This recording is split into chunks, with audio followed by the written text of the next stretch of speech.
Sí, hola. Hola Silvia, buenas tardes, ¿cómo estás? Hola.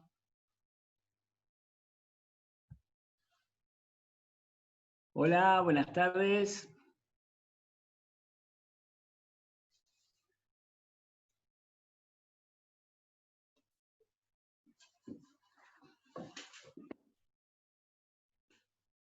Hola Silvia.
Qué raro.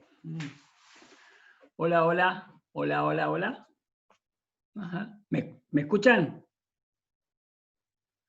Yo no escucho. Yo no. Pero, ¿puedo hablar?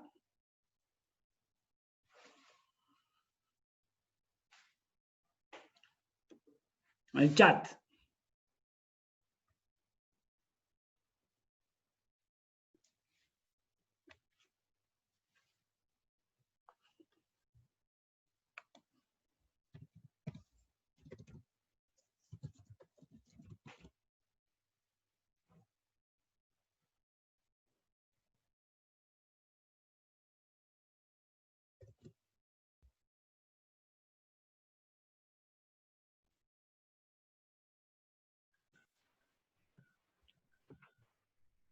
Bueno, hoy estuve en un Zoom sin ninguna dificultad. Les pido disculpas, no escucho.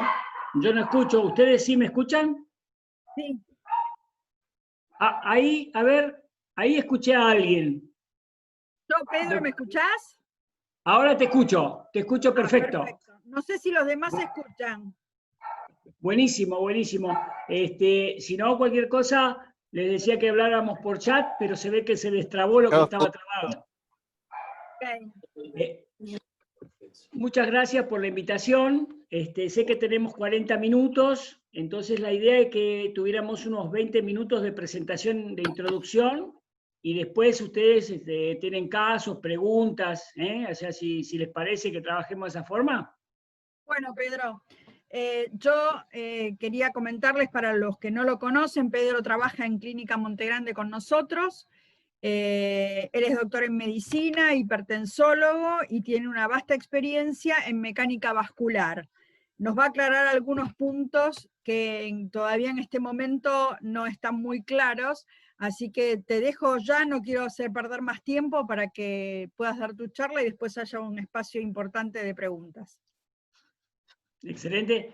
Muchísimas gracias, Silvia. Es un gusto trabajar con ustedes. Habíamos hecho una parte introductoria de lo que era trabajar en mecánica cardiovascular. Hoy nos vamos a meter específicamente en el área de lo que hacen ustedes con el equipo que tienen Arteriograph. creo que tengo un problema que dice que el anfitrión inhabilitó las entradas de los participantes y yo estoy como participante, entonces no puedo compartir la pantalla. No me está dejando.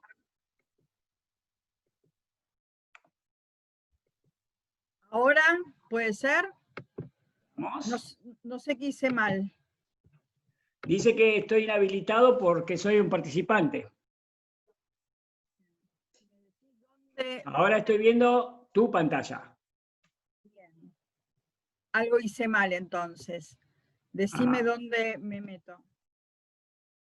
No, compartir pantalla no. No sé qué hice mal, Pedro. Sí, porque aparte yo no trabajo mucho como anfitrión. Vos tenés una pantalla diferente a la mía, desde donde se habilita la entrada de los participantes para que puedan entrar con el video. Y de ahí debe haber una habilitación que yo no la veo. Ay, qué lío. No encuentro qué toqué y hice mal. A ver, más. Hospedador. Ahora te puse como anfitrión. A ver, ¿Podés veamos. Ahí estamos, ahí estamos. Perfecto, Silvia, genial, genial. mostrarte? Excelente. Ahí está.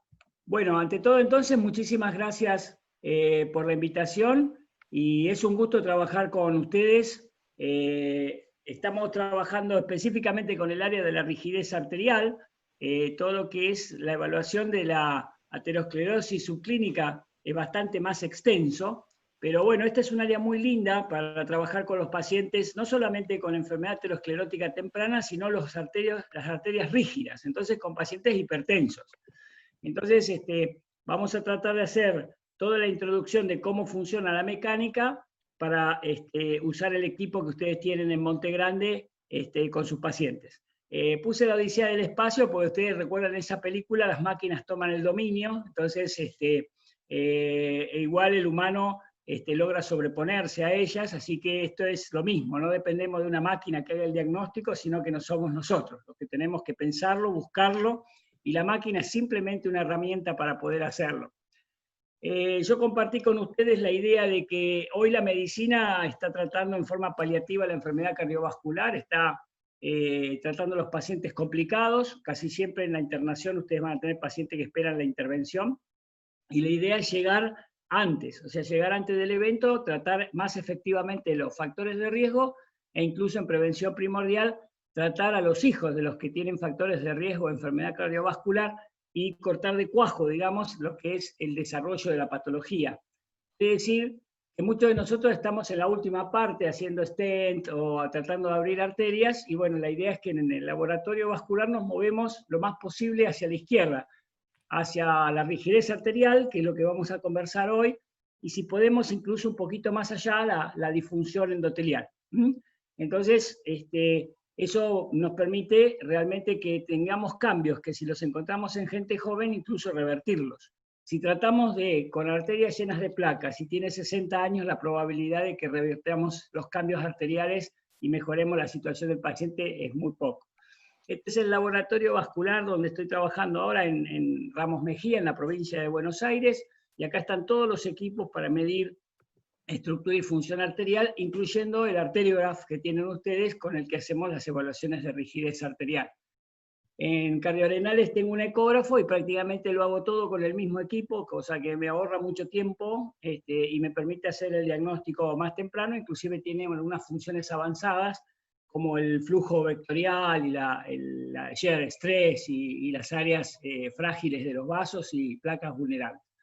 En el laboratorio entonces hay diferentes unidades, la de ecografía para diagnóstico de aterosclerosis, la tonométrica, que es donde están exactamente trabajando ustedes, que es tonometría u oscilometría, son lo que hacen los equipos para medir la presión aórtica central y la velocidad de onda del pulso. Y hay una unidad de diagnóstico hemodinámico, que tenemos la cardiografía por impedancia para estudiar cómo es la hemodinamia de un paciente hipertenso, conocer gasto cardíaco, resistencias y contenido de líquido torácico. Entonces, nosotros en el laboratorio podemos hacer un ejercicio con el que soñaba cuando era estudiante, pero iba a tener que instrumentarlo al paciente y hacerle muchas cosas bastante invasivas. Hoy prácticamente lo estudiamos en forma no cruenta, y podemos saber, bueno, dónde está el problema de rigidez, qué tipo de alteración funcional tiene el paciente, y podemos incluso detectar el nivel de la rigidez arterial en donde está localizado para corregirlo. La idea es que, aparte de tomar la tabla clínica de riesgo, como hacen habitualmente en Framingham, SCORE, Regicor o 20, 25 tablas diferentes que hay para cálculo de riesgo, es evaluar el peso de la genética del paciente, cómo es la bioquímica y el riesgo clínico, y a su vez el órgano blanco, que puede ser la masa ventricular, la microalbuminuria y, ¿por qué no?, las arterias. Entonces, hacer la evaluación del riesgo cardiovascular global, como proponen la mayoría de las guías. En 2007 se incorpora el órgano blanco arteria, y llegaron unos de los últimos, el órgano blanco arteria, el órgano blanco cerebro, entraron a lo último dentro de las guías. Tanto los europeos, como se ve en este documento de revisión de 2015, este año iba a salir un nuevo documento de actualización de estos criterios de indicación de la evaluación arterial, donde está resaltado en rojo la velocidad de pulso y la presión aórtica central como técnicas para estudio de la rigidez arterial. Si por ahí algunos de ustedes se inclinan más por los americanos, a los americanos les gusta bastante más la rigidez arterial, o sea, le prestan bastante poca atención a la función endotelial y cuestionan mucho el íntima media y solamente toman las placas. O sea, las últimas guías europeas de lípidos, de prevención primaria, de los europeos y americanos, hablan de buscar en carótidas y en femorales la aterosclerosis para estratificar el riesgo. Pero acá, como pueden ver, los americanos usan la VOP carótido femoral como el patrón oro para medir rigidez arterial, que obviamente es el paso previo al desarrollo de aterosclerosis en un porcentaje alto de pacientes. Estas son las guías 2018 de los americanos.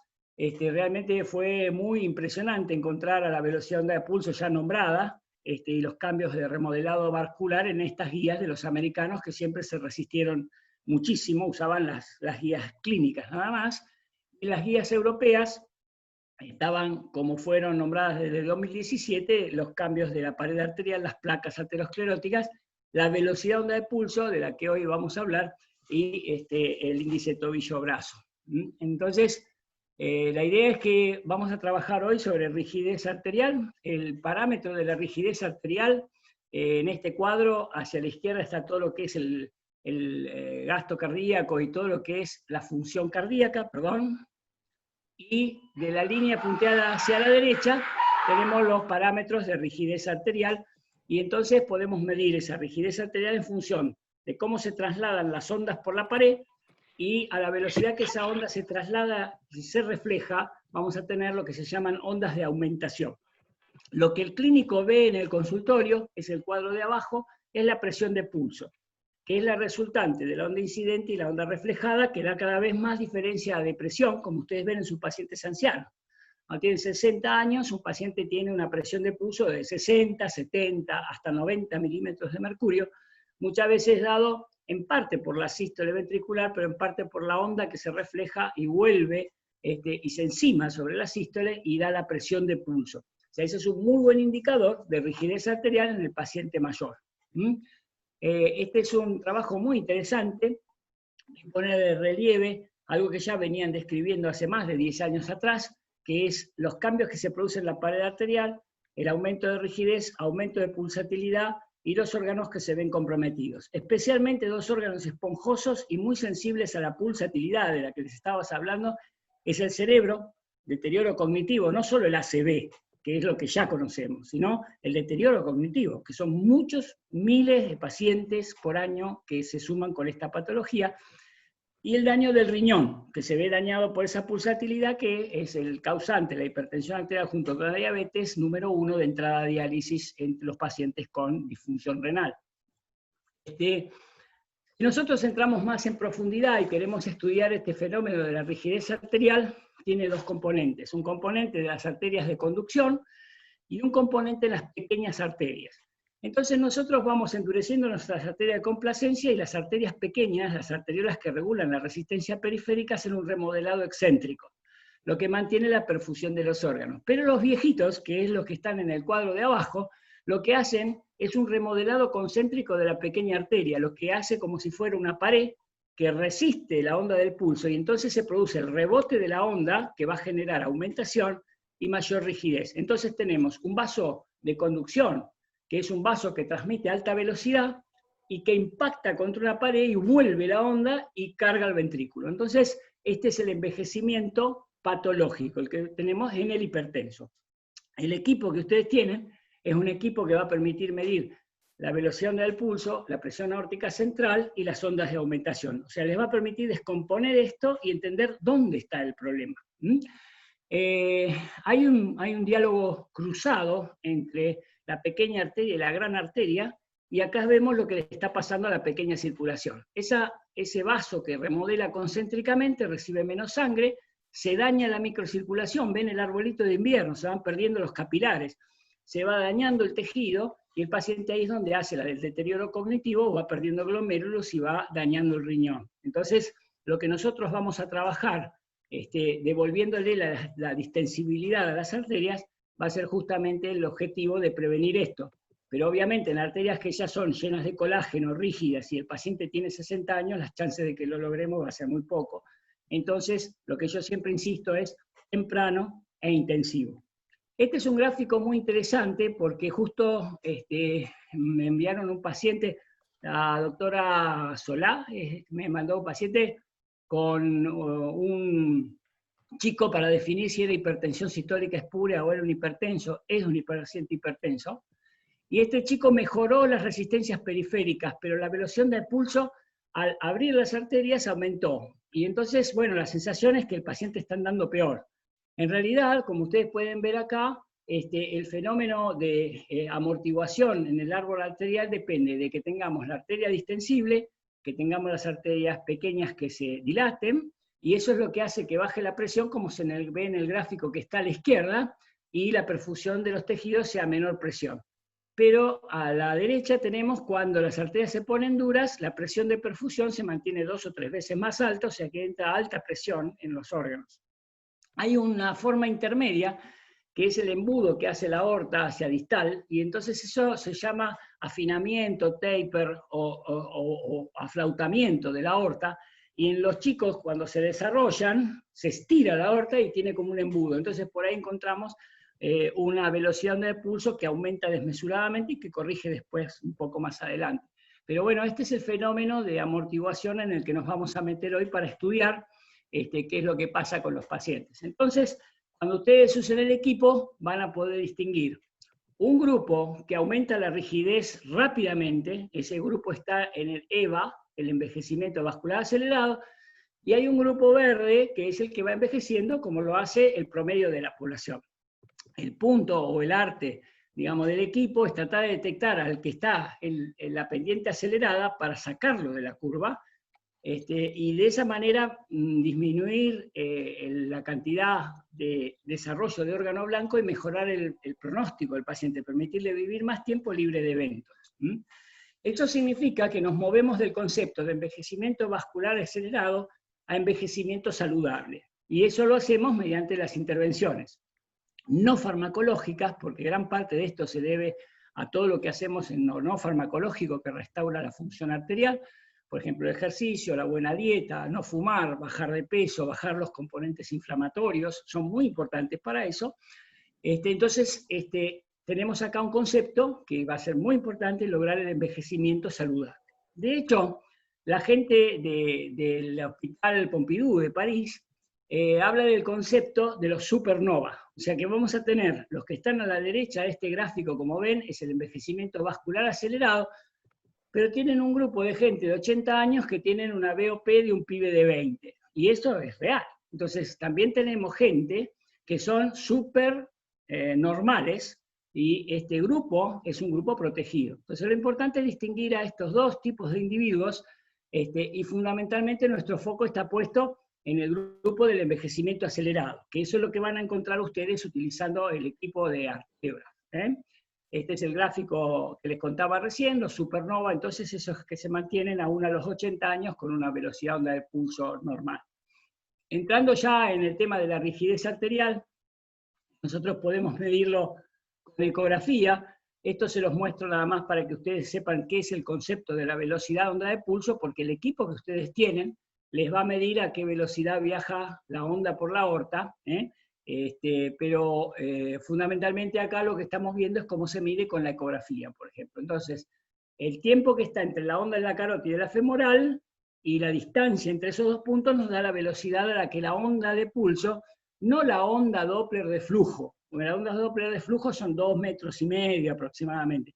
La VOP, la velocidad de onda del pulso en la pared de la aorta va a ser de 7 metros o puede llegar hasta 11 en alguien que tiene 60 años. Esta es un hermoso artículo de Jack de revisión. Todo lo que les estoy mostrando acá se lo piden a la doctora Silvia Caramés, yo se los puedo mandar, estas citas bibliográficas, solo anoten, díganme, me interesó el artículo de VOP, yo se los mando. Esto lo tengo como una biblioteca virtual, así que está a su disposición, y obviamente si quieren discutirlo conmigo, con todo gusto, hasta donde yo pueda, o hasta donde me dé el conocimiento. Hay equipos que miden las ondas en forma simultánea y permiten medir la velocidad de pulso, obviamente son costosos porque usan tonómetros, computadoras y demás.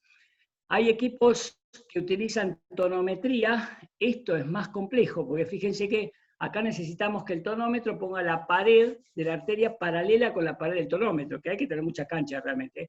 El Sphygmocor es el equipo de referencia, pero es un equipo que es muy difícil de operar. Y entramos entonces en el que ustedes tienen, que está a la derecha, que es el arteriograph, y otro parecido, que es el mobilograph, y estos son lo que se llaman equipos oscilométricos. Entonces, ¿qué ventaja tiene este equipo? Primero y fundamental, la operatividad. Esto lo puede hacer la secretaria o la enfermera de un consultorio en los pacientes, observando las reglas de medición de la presión arterial. Lo que hace este equipo es tomar la presión arterial del paciente. A partir de la presión del brazo hay algo que se llama ecuación general de transferencia, entonces se permite conocer la presión en la aorta, la presión central en la aorta, y a su vez, como ustedes pueden ver, la onda va a llegar, rebota en el manguito y vuelve. Eso tomamos el tiempo y nos va a decir la velocidad de onda de pulso. Entonces, el equipo en un solo movimiento va a permitir medir la velocidad de onda del pulso y la presión aórtica central. Y a su vez, las ondas de aumentación, como se ve en la pantalla que está abajo a la derecha. Hay equipos nacionales, se fabrica acá en Argentina. La ventaja respecto a los tonométricos es que tiene un piezo eléctrico. Entonces se apoya en un punto de la pared de la arteria y saca unos trazados realmente muy buenos y sencillos, y fue validado en la Argentina para medir velocidad de onda de pulso y presión aórtica central. O sea, como ustedes pueden ver, herramientas no nos faltan para que podamos hacer las mediciones en los pacientes e incorporar el parámetro de rigidez arterial dentro de nuestro arsenal diagnóstico. Este es un consenso del año 2012 que establece las normas para la medición de la velocidad de onda de pulso. Como no nos vamos a enfocar a esto, sino que vamos a ir a la presión central y las ondas de aumentación, simplemente les cuento que esto está estandarizado, la medición, la forma en que se hace y los valores de referencia. Tal es así que hay una base de datos de más de 18.000 pacientes, 4.000 son pacientes considerados óptimos o gente sana, y con los niveles adecuados de presión arterial, porque obviamente es bastante lógico por lo que les expliqué, que la velocidad de onda de pulso de alguien que tiene 30 años y 12,8 de presión no va a ser lo mismo que alguien que tiene 60 y que tiene 160, 90 de presión arterial, porque la tensión de la pared va a ser mucho mayor y la velocidad a la que va a viajar la onda también. Entonces, como ustedes pueden ver en el gráfico recuadrado, vemos que la velocidad de pulso va subiendo de 1 metro por segundo por cada 10 años de edad del paciente.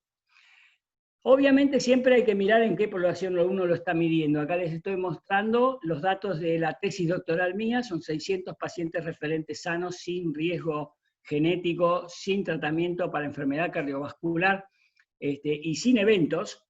Y acá vemos que va desde los 6 metros hasta los 10 metros por segundo, o sea que ustedes pueden ver que cada década la velocidad de pulso sube aproximadamente 1 metro, y acá tenemos valores de referencia para nuestra población. Obviamente siempre hay que aclarar con qué sistema uno está midiendo la velocidad de onda de pulso, porque no es lo mismo medirla con los equipos de ecografía o tonometría que hacerlo con un oscilométrico. Hay que tener en cuenta que esos equipos están calibrados en laboratorio vascular, entonces cada uno va a utilizar determinados valores de referencia y es muy importante aclararlo. Cuando la velocidad de pulso está aumentada fuera del rango normal por el desvío estándar o está aumentada más de 1 metro por segundo, el riesgo cardiovascular y el riesgo cardiovascular global para el paciente es más de un 40% más alto. Entonces es un indicador muy poderoso, se ha visto comparándolo con el SCORE, que muestra, como les muestro en este gráfico, que es capaz de detectar el riesgo con más precisión que las placas ateroscleróticas, la masa ventricular y la excreción urinaria de albúmina. Entonces uno diría, bueno, entonces el tipo seguro es un talibán de la mecánica vascular y él dice que esto reemplaza todo lo otro. De hecho, no.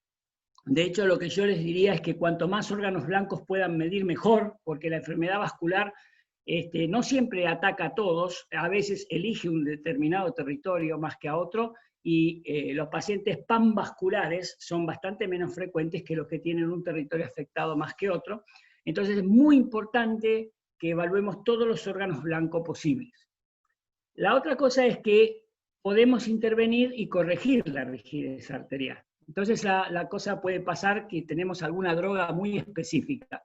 Fíjense que en esta estrategia propuesta por el doctor Zafar, uno de los padres de la mecánica vascular, él dice que la BOP en la estrategia de desendurecimiento es un objetivo principal y básicamente es bloqueo del sistema renina-angiotensina y calcio antagonistas en combinación la más eficaz para hacerlo. Entonces, les quería contar eso como un dato interesante, o sea que la BOP no solo se constituye como un marcador pronóstico, sino como un objetivo terapéutico. Nosotros podemos bajarla, este estudio hecho también en el Pompidou muestra cómo en los primeros 2 años se produce el mayor descenso de velocidad de onda de pulso con la intervención sobre las drogas, y lo que le llamó la investigación a estos investigadores, lo que le llamó la atención a estos investigadores fue que era independiente del descenso de presión, porque ellos decían, bueno, si le bajas la presión, se relaja el vaso y baja la BOP. No había correlación entre uno y otro. Este año, en enero, se terminó este estudio, que es el SPART, a pesar del coronavirus y todo el desastre que hay, está en pleno análisis. Este era un estudio que comparaba ajustar el tratamiento según guías y ajustar el tratamiento según BOP. Es un estudio realmente muy interesante, con un diseño científico muy sofisticado, y bueno, esperamos que pronto esté publicados los resultados para compartirlos con ustedes. Hasta julio de este año, por lo menos todavía no había terminado el análisis.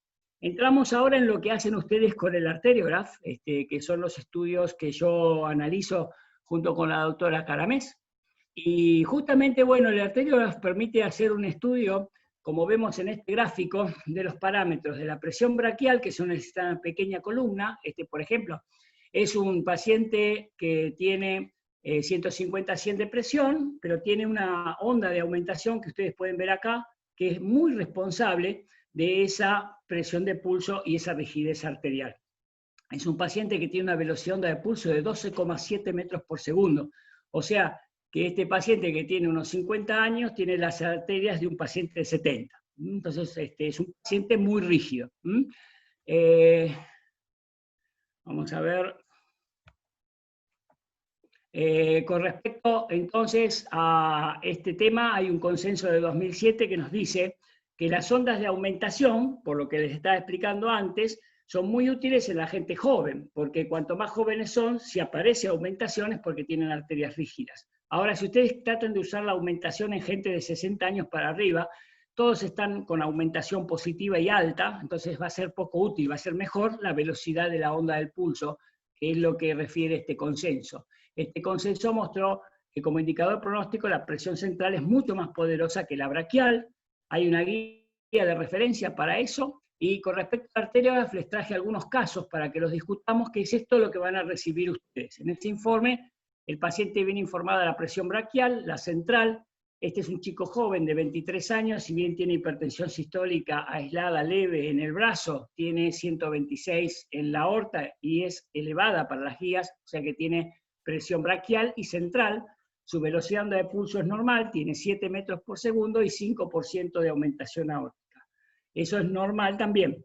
Ahora, si miramos en esta chica, por ejemplo, también tiene 146, pero, perdón, les traje un hombre, discúlpenme, porque había un hombre y una mujer, y por razón de tiempo lo acorté.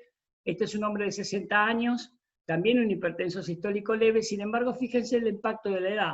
Tiene 156 en la aorta y más de 10 metros por segundo en la velocidad de la onda del pulso, y la aumentación es del 40%, o sea que tiene una onda de reflexión mucho más grande.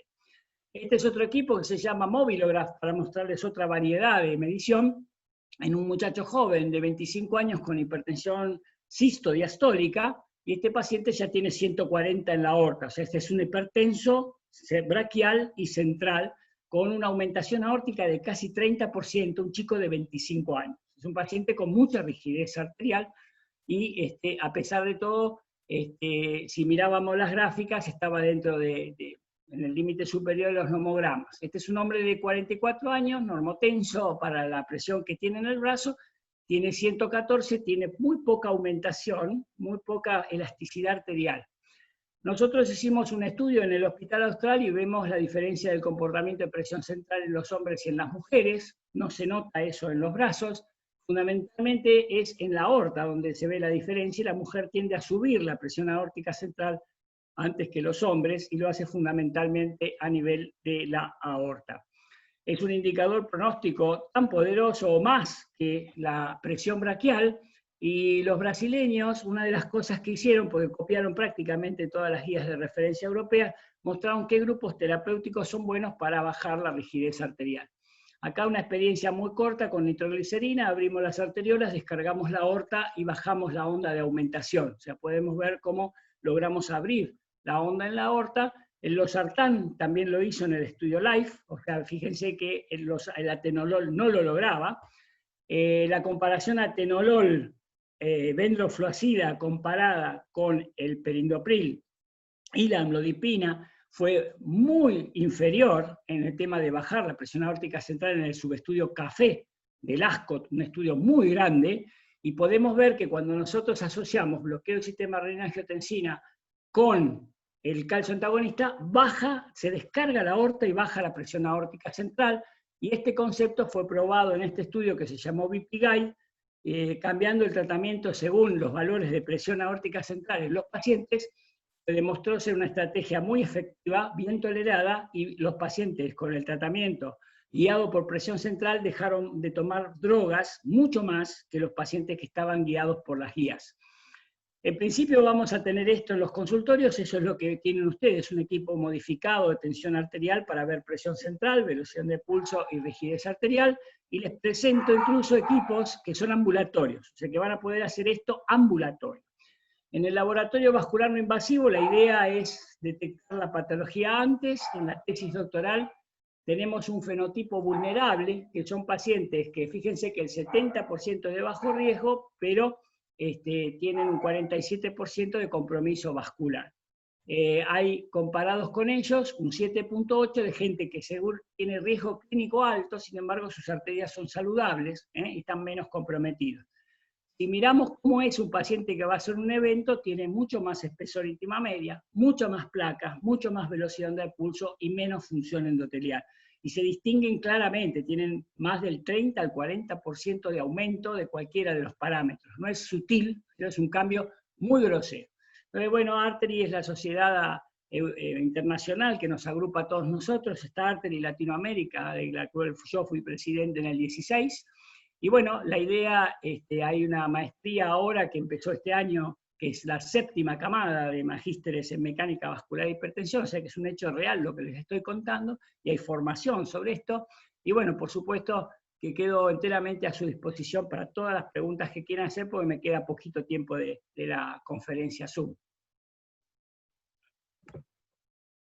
Bueno, Pedro, como siempre, muy clara tu exposición, me encantó. Muchísimas gracias. Y no sé si hay alguien que quiera hacer alguna pregunta. Liliana. No se te escucha, habilita el micrófono. No. A ver ahí. ¿Ahí me Ahora escuchás? está. Ahora sí. ¿Qué tal, Pedro? Hola, ¿qué tal? ¿Cómo estás? ¿Qué tal? ¿Cómo está? Yo quería preguntarle, en todos los pacientes añosos que tienen hipertensión sistólica, ¿en todos uno tiene que esperar que la VOP sea alta? En la presentación yo les mostré a los supernova. Los supernova son los tipos que tienen una velocidad de pulso asombrosamente más baja que la que correspondería para su edad. O sea, en general yo les diría, bueno, en medicina no hay todo ni hay nunca. O sea, y especialmente acá, el grupo supernova es un grupo chiquito, como ustedes vieron los fenotipos. El vulnerable es un 47% y el fenotipo protegido, que es un caso muy especial y que muy poca investigación va dirigida a este supernormal, pero sería muy interesante saber qué mecanismos tienen por lo que son supernormales. Casi todos nos dirigimos en manada a estudiar al vulnerable, pero yo diría que este grupo es un grupo muy interesante. Claro, y son siempre pacientes con hipertensión sistólica. De estos pacientes muchas veces son gente que viene para control de salud, son pacientes que, por ejemplo, los estudian por la edad, no siempre están hipertensos y cuando les miden la velocidad del pulso, esperaban que para la edad de ellos de 80 años deberían tener 10 metros u 11 metros por segundo y les aparecen con 7 u 8 metros por segundo, que es la VOP de alguien de 30, 40 años. Sí, sí, sí, sí. Sí. Ahora entendí. Sí. O sea que igual casi todos vamos en manada buscando al vulnerable, porque uno quiere buscar a ese que, bueno, hay que intervenirlo para bajarle el riesgo, ¿no?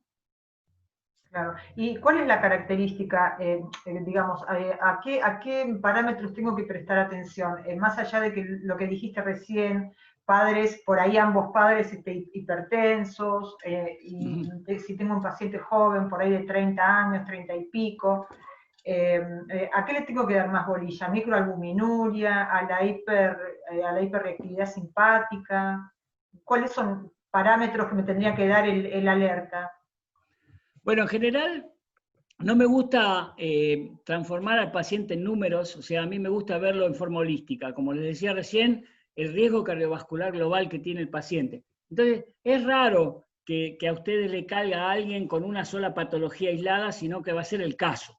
Entonces, yo casi siempre les diría que va a ser un paciente que les va a consultar porque tiene una hipertensión arterial no explicada. Me han derivado ustedes un chico joven que bueno, había sospecha de que fuera un espúreo, y resultó ser un paciente que era realmente hipertenso, tenía presión aórtica central aumentada. La velocidad de pulso de ese chico en la primera medición igual fue de 9 metros, o sea, era la presión arterial que tengo yo, y era un pibe de 33 años. O sea que este chico consultó porque quería que le definieran si era o no era hipertenso. Entonces, en estos casos, ustedes les ayuda para el diagnóstico. Después, ¿en quién pedirlo? O sea, instintivamente uno va a tratar de pedirlo masivamente. O sea, el sistema no lo aguanta eso, y la verdad que